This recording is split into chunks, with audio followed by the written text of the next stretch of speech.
Welcome welcome welcome.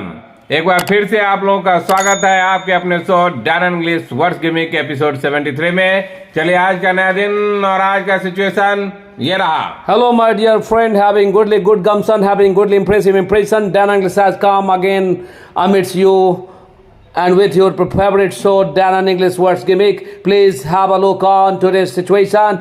Situation as follows: time has come to ruminate and interrogate ourselves or belittle circuitous way to talk as we have been doing for a long time, but to my way of thinking, action of government so far proved inadequate and incoherent as well. चलिए आज का ये situation जो है इसमें जितना भी word हम लोग यूज किए हैं शुरुआत करते हैं उसका एक्सप्लेनेशन विथ एग्जांपल। और आज का पहला वर्ड ये रहा, दैट इज रोमिनेट। देखिए आर के ऊपर लकीर है, मीन्स आर पे जोर देना होगा। यू के आगे दो बिंदी है, इसका मतलब वो यू को लंबा करके बोलना होगा। ऊ मीन्स रू।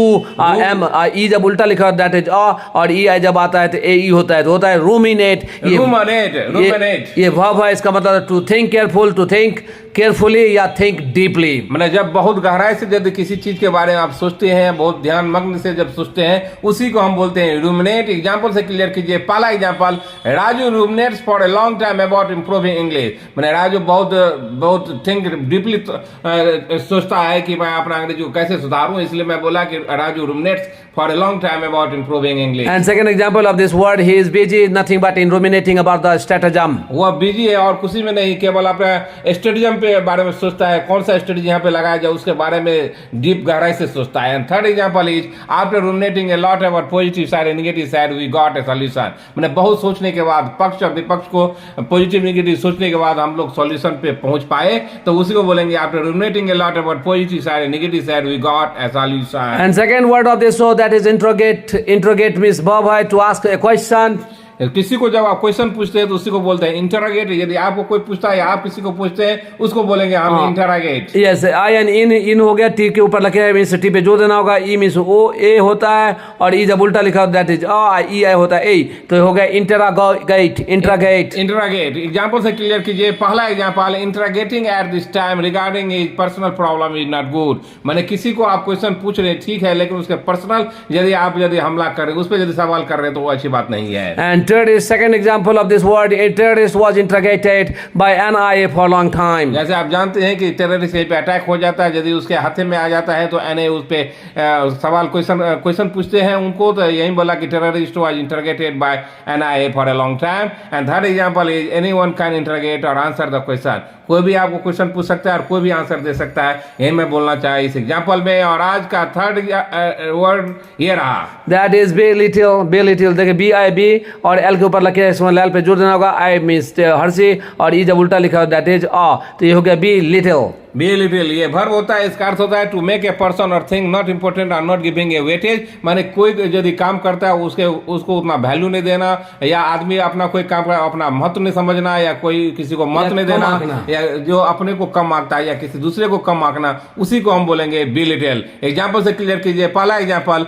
Our family members belittle my effort while I work hard in establishing the business. मेरा ये कहना है कि मेरा एफर्ट को मैं जो भी कुछ भी करना चाह रहा हूँ, मैं शुरू से कर रहा हूं, लेकिन मेरे एफर्ट को हमारे परिवार वाला हमेशा कम आका, कोई वैल्यू नहीं दिया, जबकि मैं बिजनेस को एस्टैब्लिश करने के लिए शुरू से ही काम कर रहा हूं। And second example is, at several occasion I said to Ramu ji avoid belittling himself and his effort to learn English. मैं ये कहना है कि मैं बहुत ओकेजन पे, बहुत बार मैं रामू जी जो स्टूडेंट जो डैन इंग्लिश का है, बहुत ही अच्छा स्टूडेंट, को बार बार बोला कि कभी भी अपने को कम मत आंकिए। यदि कम आंकेंगे तो आपको कुछ भी नहीं हो पाएगा जिंदगी में, यही मैं बोला। And third example is, family of Lalu ji use to belittle the mind of Bihar people. मेरा ये कहना है कि लालू जी जब राज करते थे और अभी भी उनका परिवार और वो खुद भी वो बिहार के आदमी को कम आंकते हैं। लगता है कि किसी के पास बुद्धि नहीं है, ज्ञान नहीं है, इंटेलिजेंसी नहीं है। यही मेरा कहना था, family of Lalu ji use to belittle the mind of Bihar people. And आज का फोर्थ वर्ड ये रहा, दैट इज साक्विटा। This is adjective. देखिए एस ई उल्टा लिखा हुआ दैट इज अ, और चिपक एक लकीर है दैट इज र, के ऊपर लकीर है मींस क, के पे जोड़ देना होगा। जे और यू सब साथ में आता है तो EU होता है, EU। तो ये देखिए यू हो, जे मीन्स होता है यो, और यू मीन्स ऊ, दुर्गु। इसके आगे दो बिंदु मीन्स दुर्गु, मीन लंबा करके बोलना होगा। ई जब उल्टा लिखा हुआ दैट इज अ। और देखिए इसको पढ़ेंगे साक्विटास, ये एडजेक्टिव होता है, इसका अर्थ होता है नॉट स्ट्रेट और नॉट डायरेक्ट, इनडायरेक्ट। माने इनडायरेक्ट वे में यदि कोई कहीं पे जाना या कोई सवाल पूछना, उसी को बोलेंगे सर्कुइटस। एग्जांपल से क्लियर कीजिए। पहला example, due to circuitous path I took 3 hours in reaching to Bangalore while I must reach within 2 hours. मेरा ये कहना है कि भाई इतना इनडायरेक्ट रास्ता लिया, वहां गया। जो डायरेक्ट यदि मैं रास्ता लेता तो मैं 2 घंटा में पहुंच जाता बेंगलुरु, लेकिन उसके वजह मुझे 3 घंटा लग गया क्योंकि मैं इनडायरेक्ट आया। And second example of this word, by this circuitous explanation I did not understand even easier than easy subject. मेरा ये कहना है कि जो बहुत ही आसान से आसान सवाल था और वो जो सब्जेक्ट है, विषय वस्तु था, उसको लेकर उतना टेढ़े मेरे ढंग से मुझे समझाया कि मैं नहीं समझ पाया। और third example is your replying of my question that to in circuitous way did not satisfy so far. मैंने आपका इनडायरेक्ट क्वेश्चन और हमको समझाने में आप इतना समय लगा दिए और इतना तरह से बोले, लेकिन डायरेक्ट कुछ नहीं बोले, मैं समझ नहीं पाया। यही मेरा कहना है। And next word of this, so that is to my way of thinking. This is an idiom in my opinion या in my view. तो इसको हम बोलेंगे एग्जाम्पल से लीजिए, मेरे दृष्टिकोण से, मेरे विचार से, मेरे दृष्टि से। जैसे एग्जाम्पल से क्लियर कीजिए। पहला, to my way of thinking Modi ji is doing very well. मैंने मेरे दृष्टिकोण से, मेरे विचार से मोदी जी जो है जो बहुत ही अच्छा काम कर रहे हैं। And second example of this idiom, speaking English is easy to my way of thinking. मेरा ये कहना है कि अंग्रेजी बोलना हमारे दृष्टिकोण से बहुत ही आसान है। And third example is Amit tension he shouldn't have gone Delhi to my way of thinking. मैंने इस टेंशन के बीच में उनको दिल्ली नहीं जाना चाहिए था, मेरे दृष्टिकोण से मेरा विचार ऐसा है। And those who came here with the intention of scratching the surface, even they go back by taking a fellow feeling and English type grace. It is keen interest which compels you to be the part of Danan English. It is Danan English which saves you from becoming dregs of society and rubbish. चलिए, आज का 6th word रहा so far। ये phrasal verb होता है, इसका अर्थ होता है till now या until now। मैंने अब तक, तो मैंने जब तक या अब तक, इस सबको बोलेंगे तो अभी तक बोलेंगे so far। And for example of this word, this is so far Anmol did very well। मैंने अभी तक जो है अनमोल बहुत ही अच्छा किया है, तो यही मैं बोला एग्जाम्पल से। And second example is what did you read so far. मैंने अभी तक क्या क्या पढ़ाई किए हैं, वही मैं बोला इसमें। And third example is Sam join Dan English class so far is performance in English very good. मैंने जो भी अभी तक जो यहाँ डान इंग्लिश में ज्वाइन किए उनका परफॉर्मेंस बहुत ही अच्छा रहा है, यही मैं बोला इस एग्जाम्पल।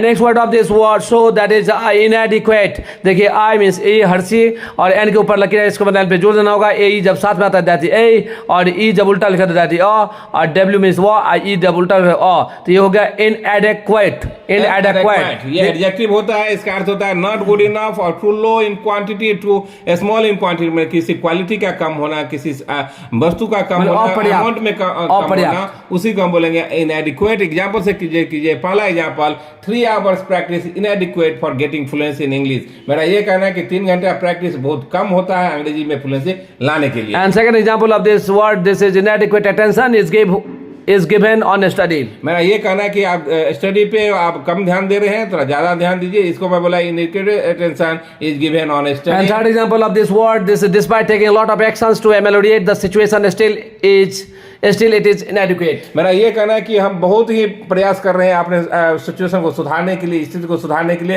लेकिन तो भी मेरा प्रयास लग रहा है कि थोड़ा कम ही है, थोड़ा और कुछ करना पड़ेगा। उसको हम बोलेंगे इस ढंग से यूज किए। और आज का नेक्स्ट वर्ड ये रहा, दैट इज इनकोहेरेंट। देखिए आई एन इन और आई के नीचे लकीर है, इसका मतलब है सॉफ्टली बोलेंगे। और के ओ यू ओ यू होता है ओ, एच के ऊपर लकीर में एच को जोर से बोलना है, जब मतलब जोड़ देना होगा। और ई जब उल्टा लिखा दैट इज अ, तो ये हो गया इनकोहेरेंट। दिस इज एडजेक्टिव, इसका मतलब होता है नॉट क्लियर। जो क्लियर ना हो, स्पष्ट ना हो, उसी को हम बोलेंगे इनकोहेरेंट। जैसे एग्जांपल से क्लियर कीजिए। पहला example, you can't be incoherent after joining Dan English. माने आप डान इंग्लिश को ज्वाइन करेंगे तो कुछ भी चीज आपको ऐसा नहीं रहेगा कि क्लियर नहीं होगा, सब कुछ आपको क्लियर हो जाएगा। यही मैं बोला एग्जाम्पल पे। And second example is incoherent manner spoken word won't be considered into the category of first class। माने आप यदि क्रिस्टल क्लियर नहीं बोल रहे हैं, पूरा क्लियर नहीं बोल रहे हैं, तो आपको इसका अच्छे कैटेगरी में नहीं माना जाएगा। यही मैं बताया इस एग्जांपल से। And third example is Modi ji is not incoherent in making the people understand about BJP's program or its move। और ये तो आप भी जानते होंगे कि मोदी जी को इसके लिए तो जाना जाता है कि जो भी बात बोलते हैं एकदम क्लियर बोलते हैं, और जो लास्ट पायदान पे भी आदमी बैठा हो, जिसको कुछ भी समझ ना हो, उनको भी समझाने में सक्षम है। यही मैं बोला कि Modi ji not incoherent in making the people understand about BJP program और इट्स मूव। और आज का नेक्स्ट वर्ड ये रहा, That is as well. This is a idiom also. या टू होता है, but used just after that word. On which word you want to emphasize? ये इसको बोलेंगे भी बोलेंगे, लेकिन उस शब्द पे जिस शब्द के बाद में लगाया जाता है उसको बोलेंगे एज वेल। इस ढंग से यूज करेंगे, एग्जाम्पल से क्लियर हो जाएगा आपका। पहला example, Ronald and Swati do perusal and jot down as well. मेरा ये कहना है कि रोनाल्ड और स्वाति पढ़ाई करता है और उसके साथ साथ लिखता भी है। तो देखिए मैं जॉट डाउन पे स्ट्रेस दिया, इसके बाद में एज वेल लगाया। And second example of this word, we ate rice, pulse and banana as well. माने हम राइस, पल्स और बनाना भी खाते हैं, तो इसको इस ढंग से यूज किए। Third example is neither Ram nor Shyam nor Bablu and nor Abhishek as well in the favour of AAP party in Delhi. मेरा ये कहना, नहीं तो राम, न श्याम, न तो बबलू, न तो अभिषेक, कोई भी आम आदमी पार्टी के फेवर में नहीं है दिल्ली में। तो यही मैं बोला, इस एग्जांपल से क्लियर कीजिए। 10 times we said, still we are saying from the bottom of our heart, throw caution to the wind, nothing will be will o' the wisp, pay heed on what is said by Dana in English. चलिए बिना देरी के हुए फिर से एक बार मैं situation पढ़ देता हूँ। Time has come to ruminate and interrogate ourselves for a little circuitous way to talk, as we have been doing for a long time, but to my way of thinking, action of government so far proved inadequate and incoherent as well. चलिए आप इस पे work कीजिए। मुझे लगता है ये show आप पसंद करते होंगे। यदि पसंद करते हैं तो please like it, subscribe it and share it. तब तक के लिए बाय बाय।